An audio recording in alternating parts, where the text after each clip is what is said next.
Essa é pro Thiaguinho encarar o Hernando na velocidade ali, ó.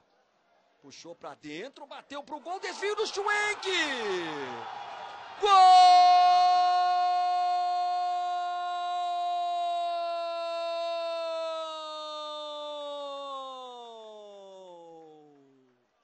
É de Schwenk, é do Guarani. 4 minutos de jogo, olha a colocação do Schwenk ali. À frente do Egídio, o Allen, na experiência, pediu impedimento. O Thiaguinho bateu pra dentro. E o Schwenk é centroavante, né? E centroavante tem que estar ali. Comemorou bastante, um soco no ar, um abraço no Thiaguinho. Schwenk, camisa 9. Manual pro time goiano. Cobrança rápida do Vitor pro Thiago Mendes. Tá aí o Vitor, ó. Levou no fundo, foi com ele firme na marcação Cleiton Domingues. O Vitor deixa a bola sair porque é escanteio pro Goiás.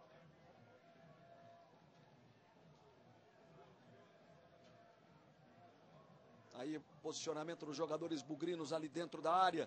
E o Anderson Moreira ali. Bonezinho, protegido, em termos, né, da chuva. E aí o Egídio ajeitando com carinho para bater o escanteio. É lá pela direita.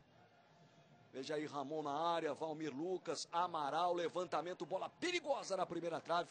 Rodrigo Arroz de cabeça, novo escanteio para o Goiás. De novo Egídio.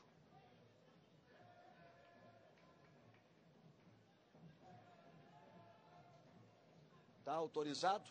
Levantamento, essa bola mais para dentro, desvio! Gol!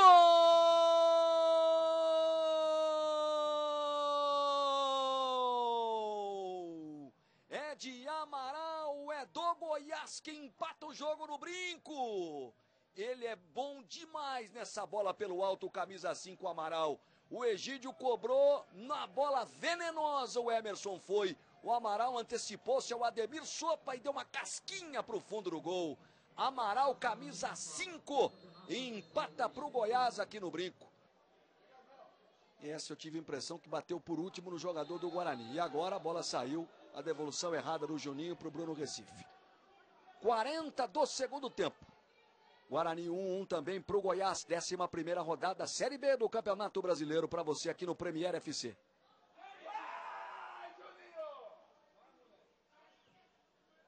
Afasta de lá o Hernando. Walter ganha a jogada de cabeça do Ademir. Olha só que coisa maluca, olha o gol contra, inacreditável! Gol!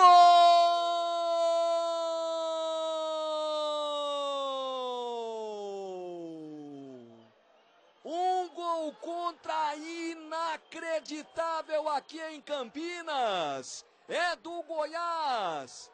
Rodrigo Arroz, olha só que lance impressionante aqui no brinco de ouro. O gol contra do Rodrigo Arroz, do meio do campo ele recuou. O Emerson estava lá fora da grande área, com o gramado molhado, a bola quica, ganha uma velocidade ainda maior. Olha só, que lance impressionante aqui em Campinas. O Goiás vira o jogo num gol contra do Rodrigo Arroz. Seguramente.